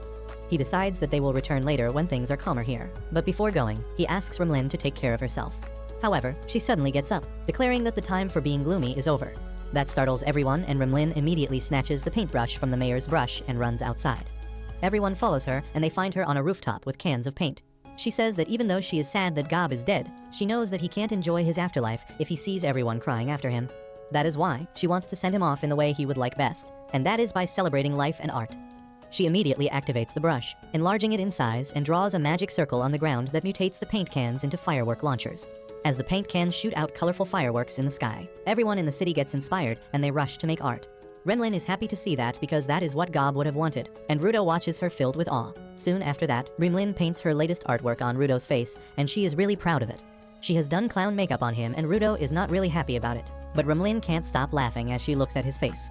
While Rudo lashes out at her, Injin talks with the mayor, saying that now they know the exact criteria the spellcasters used to choose their successor. The mayor affirms, saying that Rimlin is as whimsy as Gob was. Injin asks him how many spellcasters have been there in total, and the mayor replies that Rimlin is probably the 6th one, because spellcasters leave their history behind only through their art. Meanwhile, Rimlin introduces herself to Rudo and asks what does he want her to draw and where. She begins talking about her power and how it doesn't work well if she doesn't get permission to draw at a place. Injin recalls that it was also the case with Gob, and he asks the mayor if all the spellcasters inherit the same power. The mayor replies that they get similar powers, but sometimes there are differences. Injin thinks that the vital instrument gives them the same powers, and the difference arises because of the difference in the personality of the spellcaster, but Rumlin tells him that he is wrong. She believes that their powers turn out to be similar because they are all a bunch of whackjobs who like to play on the battlefield. She says that they draw balloons and flowers in tense battle scenes because they like the message of freedom and power in their artwork. She believes that this is the deciding factor whenever a spellcaster chooses their successor, but Injin doesn't get most of what she said. He concludes that spellcasters have the same power because they think in the same manner, but Rumlin disagrees with that too. She says that they have different ways of thinking, and they draw different things as well, which further confuses Injin. He tries to understand what exactly Rumlin wants to say, but the mayor stops him, telling him that he will only lose his mind if he tries to debate with an artist or a flat earther. Anyway, Rudo tells Rumlin that he wants her to draw something on his back that protects him from one serious hit. Rumlin gets ready for the job and immediately turns her brush into a tattoo gun to make her artwork permanent.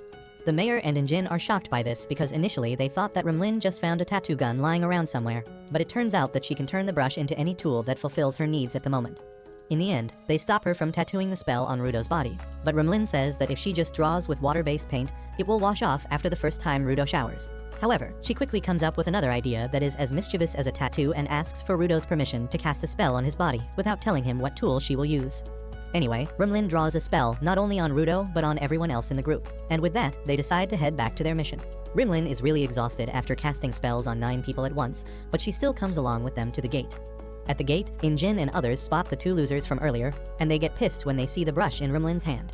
They ask the mayor how could he let a brat like her inherit the position of the spellcaster, and say that they were more suited to become the next spellcaster instead. One of them boasts about how he won a famous art competition to prove his worth, and he can become a better spellcaster than some snot-nosed kid. The mayor suddenly starts shouting at them and immediately shuts them up. He tells them that posers like them only care about fame and they don't even understand what it means to be a spellcaster. He tells them to run away immediately because no one in Canvas City wants to see their ugly faces. The thugs quickly accept defeat in front of the angry mayor and head back dejected. Injin remarks that the mayor is as scary as ever when he is angry and tells him to stay away from the gate because that is not good for his blood pressure. With that, everyone gets in the car and Rudo thanks Rumlin for drawing on him. She laughs smugly and tells him that she will come to play around in the headquarters soon too. Injin drives them away with that, and Rudo figures out that they are going back to the HQ. Injin affirms, but he tells Rudo that before they reach their base to get his face mask, he is in for a treat. Rudo doesn't get what he is talking about until he is in a warehouse full of wonderful trash. He starts drooling as he sees fully intact devices in the building, and Injin tells him to take his time picking the things that appeal to him because there is no trash beast nearby. Rudo goes batshit crazy as he dives into the junk pile, looking for the best things he can repair and use again. Injin just smiles as he sees firsthand how crazy Rudo is about garbage, but neither of them notice that the small TV on the top of the garbage pile is working, and it shows a vision of a man wearing gloves similar to Rudo's. Anyway, Rudo and others reach the headquarters soon after that, and they are greeted by a weirdo yelling that it is complete. Rudo doesn't even know who this guy is or what is the thing he is talking about, and before anyone can explain anything to him, the receptionist mommy says that she heard about Gob's passing. However, before she can even express her condolences, the crazy guy cuts her off and tells Rudo that his mask is done. At this point, Injin introduces the guy named August to Rudo, saying that he handles their gear, and because he is an artist, he also has a few screws loose. August then begins praising his latest artwork, saying that it is really perfect. He talks about how he didn't even meet Rudo before, but he got his measurement when he was asleep, and then he learned all about his personality from Injin and others. Rudo is shocked to hear that August entered his room and got his face measured, and the crazy bastard says that he was lucky that Rudo didn't lock his room. Rio also remarks that Rudo doesn't even sleep much, so it is already a rare achievement for August to find him asleep. Just then, the timid nurse from before rushes towards August and tells him to be quiet because he is embarrassing her in front of everyone. He doesn't even take his younger sister seriously, and Rudo can't believe how these 2 completely different weirdos can be siblings. Anyway, they get ready to leave for their mission with that, and once they get out of the building, Injin tells Rudo to take off his choker for a minute.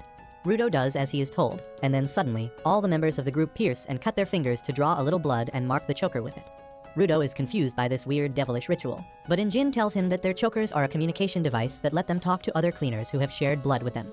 Rudo asks if this is the reason why everyone on the ground wears chokers, and Rio affirms, saying that it works as a telephone.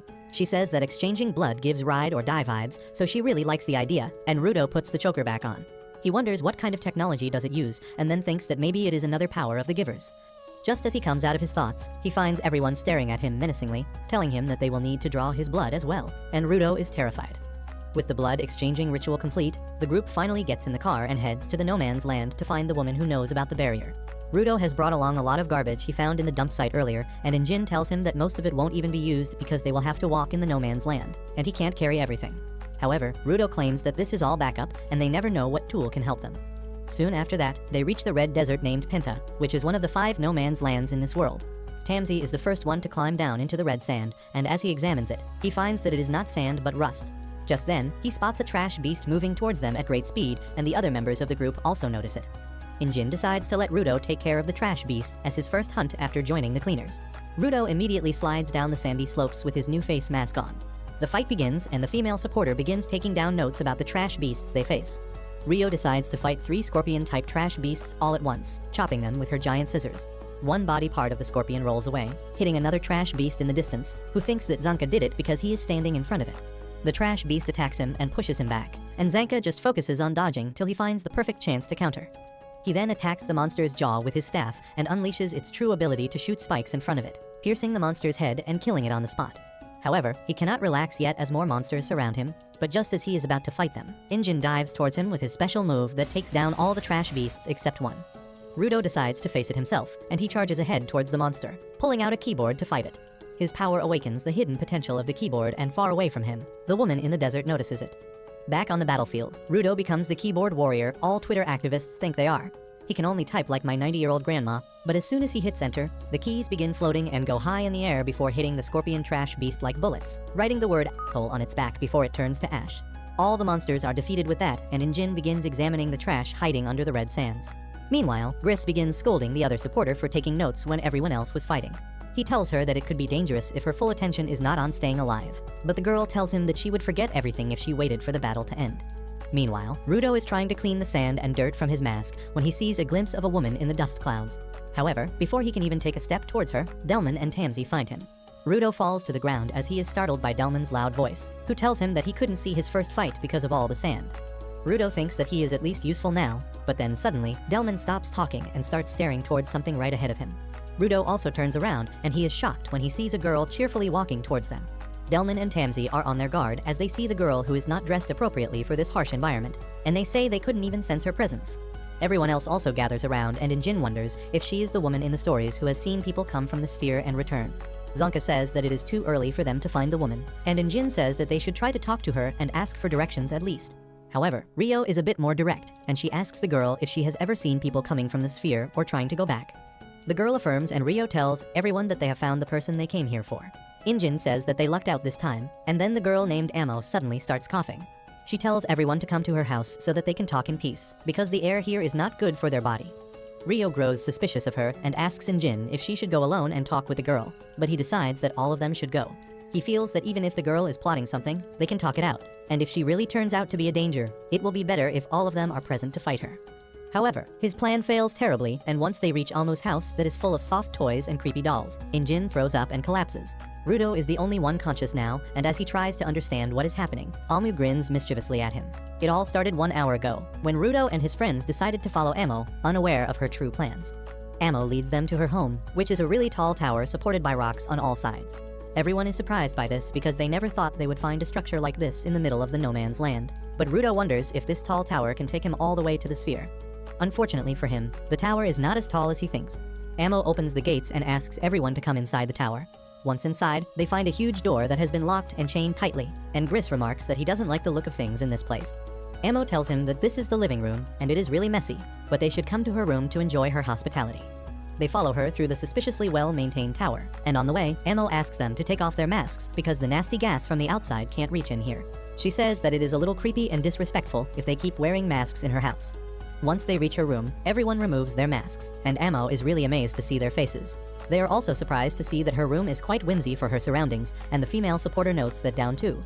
Rudo wonders how she could get so many things in the middle of this polluted desert, but then Ammo asks them what was the thing they wanted to talk about. Rudo shares a nod with Injin before approaching Ammo and asking her if she can tell him more about the people that can move freely between the surface and the sphere. Ammo doesn't like that topic and says that they should talk about their crushes and stuff instead. Everyone is dumbfounded by this, and Ammo says that she likes people with a strong smell, and the smell matters to her more than the face. Rudo wonders if this is Tanjiro's long-lost sister, and then Ammo takes a huge whiff to declare that the big guy at the back is the most attractive for her. She starts smiling like a maniac, giving Rudo the creeps, so Injin decides to take charge of the conversation. He asks Ammo if talking about romance is the price she needs for giving them information. He says that they want to know about the people who can go back and forth between the ground and the sphere, and if she wants to talk about love and crushes in exchange of that, it is fine with him. Amo suddenly snaps at hearing this, and she begins screaming that all of them are selfish jerks who came here just to use her. She says that she was really happy that someone came to talk to her, but they probably wouldn't have come here if they didn't have another goal in mind. She starts spiraling out of control, and Jin realizes that he messed up. He tries to control the situation and suddenly tells Amo that he likes her, shocking all his friends. However, he messes up a second time by saying that, because even Amo can tell that he is lying. She crashes out, saying that she hates liars, so Jin decides to say the truest thing that comes to his mind at the moment. He tells Amo that she should cover herself up better because he gets distracted just by looking at her. Well, that was strike 3 and Amo fully loses it at this. She says that guys who want to control women's freedom are the worst, and activates her powers to fight against him. Jin had a feeling all along that the girl was a giver, but then Rudo notices that her boots have the same mark as his gloves. He feels a strange resonance to her power, and then suddenly, Amo tells Delman to shoot. Jin doesn't understand what she means, but as he turns around, he finds Delman holding a water hose towards him. Before anyone can understand what is happening, Delman shoots Jin, knocking him out with the high water pressure. Everyone is shocked to see this, and they ask Delman how could he do this, but he is clearly not in his senses. Rudo lashes out at Amo, asking what the hell did she do to Delman. He says that her boots have the same mark as his gloves, and he asks her about that too. But Amo completely ignores that part and goes back to her original question, asking everyone what kind of people they like. Everyone goes silent on hearing this, and Amo asks them why are they not talking because that is how communication works. She says that it won't be fun if she is the only one who is talking because she rarely gets guests here. Amo says that she loves guests except party poopers like Jin, and asks everyone to return to the conversation. Suddenly, Zanka starts walking towards her because he understands how to deal with the crazy girl. She only listens to the people who play along with her topic of her choice or the ones who try to stop her. Well, he chooses the second option because he is not letting anyone who harms his idol get away for free. He calls Amo a cow and says that she is his enemy, so he is going to crush her. Amo starts crying on hearing this and asks how he could call her the C word. She claims that he is being mean to her even when she didn't do anything bad. She says that she is really hurt, but Zanka realizes that an attack is coming, and he manages to dodge a heavy blow from Delman just in time. Zanka is certain that Delman is being controlled like a puppet by Amo, but turns out, her control runs deeper than that. Delman suddenly starts yelling at Zanka, asking him how could he hurt the fragile girl with his harsh words. He stands in front of her, saying that Amo is the reason he fights, and he will not let anyone hurt her. While everyone thinks that he has been brainwashed, Tamsi claims that he really means what he is saying. He knows Delman well enough to tell that he is being serious right now, and that means he is acting out of his free will. No one understands how that is possible, but then Amo tells them that the big guy has been her fan for ages. It still doesn't make sense to them because Delman won't betray his friends just for a girl. However, Amo insists that he will betray all of them just to help her. On her command, Delman activates his vital instrument, which is a water hose, and he grows bigger and stronger alongside the hose. As everyone gets ready to fight Delman, Rudo blames himself for starting a fight no matter where he goes. Suddenly, he starts hearing voices telling him that he is right, and the tainted blood of a criminal will only cause problems no matter where he goes. As Rudo starts spiraling into negative thoughts and self-hatred, he hears Amo's voice, saying that there is another one of her fans here. She says that she just wants everyone to stay here and have fun, but if someone tries to disrupt that fun, she will command her second fan to deal with them for good. Meanwhile, Rudo returns back to his nightmare, and this time, the guards from the sphere are there to capture him. He starts panting and gasping for breath as he sees them, and then one guard tries to attack him. Luckily, Tamsi snaps him out of it and saves his ass from Delman's attack at the same time. He tells everyone that Delman's vital instrument is a hose because he used to love watering plants and watching them grow big. Now, his vital instrument makes anything it hits absorb water, including human cells. As the human cells absorb too much water, they can burst like a balloon, killing his target instantly. But before today, Delman had never used that ability on humans. Tamsi is sure that Delman watered Jin from behind to knock him out, but no one can understand how he could do that without being noticed. Tamsi explains that there are different settings on the nozzle and Delman must have used the silent nozzle setting to not get noticed. Rio tells the boys that they are talking too much when they have bigger problems to deal with. She says that someone needs to help Delman chill out because he will defeat them all otherwise, and she volunteers for the job. She walks towards the big guy as everyone tells her that she is being too reckless. However, Rio believes Amo's words that there is another one of her fans there, and that is why she can't trust any of the men. However, as she turns around to stare at them, Zanka tells her to look ahead. She turns around just in time to see Delman shoot a high-pressure water stream at her that blows a hole in the wall. Luckily, Rio managed to dodge the attack in time, and Amo laughs at her for not being able to trust her friends now. She says that none of this would have happened if everyone listened to her and just talked about their romantic interests. She tells them that they still have the chance to indulge in romantic gossip, and Tamsi thinks that she is one crazy. He then turns to Rudo and tells him to get up, but he is shuddering because his hallucinations are getting even stronger. He now sees Tamsi and Zanka as the police officers from the sphere and wonders how did he reach there. Everyone is confused by this, but then they notice a strange scent in the air. Rudo also notices it too, and the world of illusions around him begins to change once again. He hears Amo's voice, telling him that while most people only think about the things they saw and heard when they talk about memories, she thinks about smells. Her appearance suddenly starts changing as she tells Rudo that if he is not going to talk about his romantic interest with her, she will make him relive his memories. Amo turns into Chiwa, the girl from Sphere whom Rudo liked, and the scenery changes to the cliff where he last met with her. He can't believe what is happening, and then the fake Chiwa pulls out the toy he gifted her. She says that she will cherish it forever, but Rudo gets angry at this because she discarded the toy while he watched. As he lives out his trauma in 4K, Tamsi finally realizes that Amo makes people see something that turns them into her allies. Amo replies that she doesn't show anything to anyone. Rather, she uses her boots to create a smell that makes them think of the happy times, and once the people get lost in their memories, they always protect her. She suddenly realizes that she spoke too much, and then Tamsi and Zanka put their masks back on, saying that if they just block the smell, they will be fine. Zanka adds that not all memories of the people they love are happy, and if someone has started to hate the people he once loved, Amo's power would backfire on her. She gets pissed at this and calls him a moron for underestimating her. She declares that her powers only make people dream about the happy times, and at the same time, Rudo is dealing with an emotional turmoil. Even though he hates Chiwa for throwing away the toy, he can't get angry at her. The happy, lovesick feeling starts to overwhelm him, and he gets the sudden urge to protect her. He sees Tasmi and Zanka as two soldiers harassing Chiwa, and as she calls for help, he dashes towards her, knocking the two men away. Zanka yells at Rudo, but he is too far to hear his voice. He still thinks they are the soldiers from the sphere, and tells them that he is not the weakling that he used to be. He declares that he has the power to protect the people he loves now, and he will use that power to kick their asses. Zanka and Tamsi realize that the situation is terrible now, but it soon gets worse. Rio and Folo get brainwashed by Amo's ability too, and they start walking towards her, saying they will protect her. Only Zanka, Tamsi and Gris are in their senses now, and as they wonder how to get out of this situation, Tamsi decides to use his ability on his friends, even though he never wanted to do it. Meanwhile, Delman remembers the happy moments of his life when he used to grow plants with his wife because she loved them. She was happy when they managed to get their first plant to grow up to a decent size after a lot of efforts. But Delman wanted to fill their house with plants to show that hope could prosper even in a polluted world like theirs. Now, Amo's power makes him think that she is his wife and Rudo. Rio and Folo are under similar illusions as well.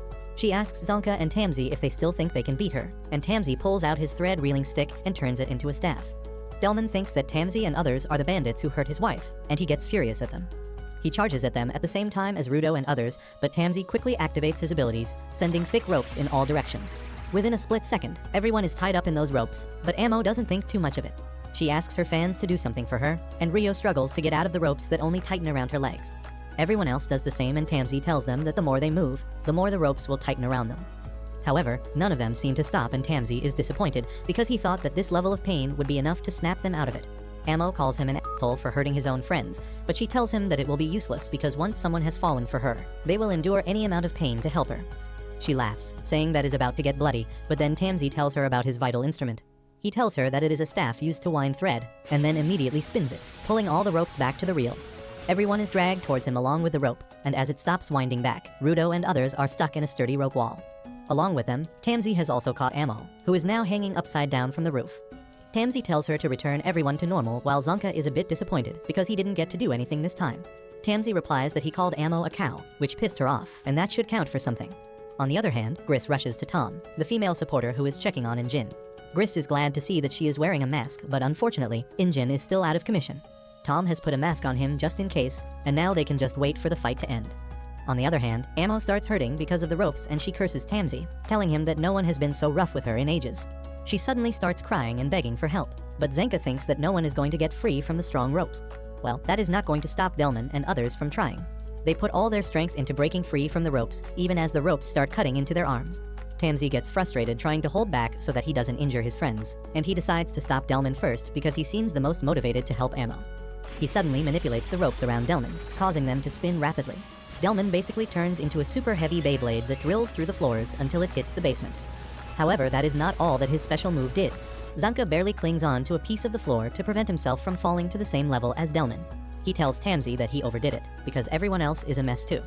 Rudo has an iron rod poking through his stomach, while Delman is buried in debris. Rio and Folo are also lying unconscious in a puddle of their blood, but Tamsi thinks that he handled the situation well. As Zanka lashes out at him for killing his own friends, Amo starts laughing at them, telling them that this is what happens with people who don't talk to her. She says that half of them are dead now because they didn't play along with her, and Zanka blames Tamsi for all of that. However, it seems that Rudo is still alive, and he pulls the iron rod out of his stomach. Tamsi turns towards Zanka with a menacing look on his face, and Zanka fears that he is also under Amo's spell somehow. However, Tamsi simply asks him if he forgot about that thing. Zanka doesn't even know what thing he is talking about, and Tamsi reminds him of the spell that Rumlin painted on all of them that protected them from one life-threatening hit. Zanka realizes that as everyone gets up and immediately feels better, and Amo can't understand what is happening. Suddenly, she finds Injin behind her, and he has swiped away her boots without her realizing it. Amo is so shocked that she takes a few seconds to react, and in that time, Injin says that he hates the people who don't wear socks with their shoes. Amo then suddenly lunges at him, telling him to return her boot because she won't forgive him if it loses the smell of that special person. Injin wonders what is so special about the smell, and he decides to try it out and takes a whip. He immediately regrets having free will, but Amo keeps fighting him to return the boot. Injin tells her that he will give it back if she cancels her ability and frees everyone from her control, and she replies that she can't use her powers with a single boot, so everyone is already free. While Rudo and others sit silently, wondering what was happening to them a few minutes ago, Delman pushes away the heavy concrete slabs, pressing him down. Just then, Tamsi and Zanka walk towards him, and Delman asks them what happened here. Tamsi tells him that he was affected by Amo's power that made him think that she was someone very dear to him, and he fought really hard to protect her. Delman is shocked to hear that, but the part that hurts him the most is that his wife was still dead. For a moment, he had hopes that he could have her again, but now that reality sinks in, he is devastated. Zanka notices that everyone else who was affected by Amo's power is also depressed, because after their dream about happy times ended, reality must have hurt them a lot. Soon, everyone wears masks, and then Injin decides to return Amo's boot. While everyone wonders what to do with her, Injin says that though her power is crazy, Amo is just a helpless little girl otherwise, and he doesn't feel good about hurting her. He doesn't want to take away the boots that mean so much to her either, so he thinks that teaching her not to hurt others might be the best thing for now. However, Amo suddenly starts acting bratty again, telling them to take responsibility for thrashing her house. Zanka gets pissed at her attitude and tries to lecture her, but then Rudo takes off his mask and starts walking towards her. Amo asks him if he just can't get enough of her smell, but little does she know what Rudo is actually planning. As soon as he gets close to her, he smacks the shit out of her with a punch. Amo goes through the shock of being hit before the pain sets it, but Rudo doesn't give her a chance to fight back. He climbs on top of her as he begins to rock her with his fists, but luckily, Injin and others manage to stop him and save the girl's life. Some sort of curse begins to awaken inside of him, and as Gris tells him to stop, he takes a moment's break. Gris tells him that they don't need to go that far because they already know how to cancel Amo's ability, and on top of that, she is a girl. Rudo tells him that he doesn't give a shit if Amo is a girl because the Hammer of Justice is unisex. The curse begins to consume him as he asks Gris if he is supposed to let Amo hurt and kill the people he cares about just because she is a girl, and Gris yells that he doesn't mean that. He tells Rudo that it is wrong to hurt a powerless girl, and Rudo replies that Amo is a giver like all of them, and she was this close to killing them all. He says that she deserves even worse pummeling for her actions, and then Injin finally decides to join the conversation. He tells Rudo that he understands his thought process, but then asks how are they supposed to get information out of Amo after he has beaten blood, snot, and tears out of her. Rudo realizes that one fraction of a thought at a time, and when his pea-sized brain finally computes all the information, he can only stare at Injin's face. Injin takes him outside to have a talk and asks Tom to patch up the girl in the meantime. Once they are outside, Injin sits silently and Rudo grows increasingly nervous. He asks him why is he not saying anything, and Injin replies that there is no need for it as he has already realized everything. Rudo explains himself by saying that the entire time he was in the sphere, he was asked to endure it. No matter what people said to him, he had to control his temper and hold it in. However, once he reached the surface, he realized that he would lose if he kept holding back. But now, after beating the crap out of Amo, he realizes that he has gone back to his default settings. He is the same impatient and violent boy who would attack anyone without a second thought if they hurt him. He shouts that he is still a violent brat and any growth he thinks he has gone through is just an illusion. Suddenly, Injin says that he really likes women who are smarter than him, having incredible curves and a forgiving personality. Rudo is completely dumbfounded at this, but Injin continues, saying that he doesn't really do well with kids and women with complicated needs because he doesn't need any of their emotional baggage. He can't hide stuff like that from anyone, and that is one of his bad character traits. Injin tells Rudo that this was just an example, and adults have a lot of bad stuff in their life that they need to grow out of. He says that realizing this is the first step to becoming an adult, and he was made aware of his faults by someone else. Compared to him, Rudo realized everything by himself, and that means he is on the correct path to grow as a person. Rudo stares at Injin in awe on hearing this, and he tells him that they should apologize to Amo later. Meanwhile, Tom has patched up Amo, and she apologizes for Rudo's actions, saying that they didn't know he would go so far. She then takes off her mask, telling Amo that she wants to be her friend, and they can talk about anything she wants. Amo remarks that Tom will become a good mom, and then she starts talking about her mom. Amo says that her mom was a great mom, and she was the reason she met her first love and got her treasure. Her mom also showed her the angel who travels between the ground and the sphere. Tom just treats all of that as gossip. But then she suddenly realizes that Amo is willing to talk about people who can travel between the two worlds. Kapayapaan, kapayapaan, kapayapaan, kapayapaan, kapayapaan, kapayapaan.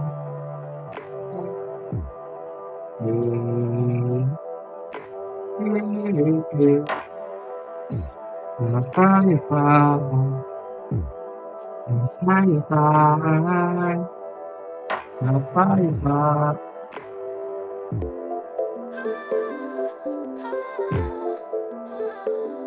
Sa bawat umaga, sikat ng araw, hiling ko'y tahimik ng mundo. Walang gulo, walang sigawan, pagmamahalan ng siyang mangingibabaw. Kapayapaan, Kapayapaan, kapayapaan, kapayapaan, kapayapaan, kapayapaan, kapayapaan.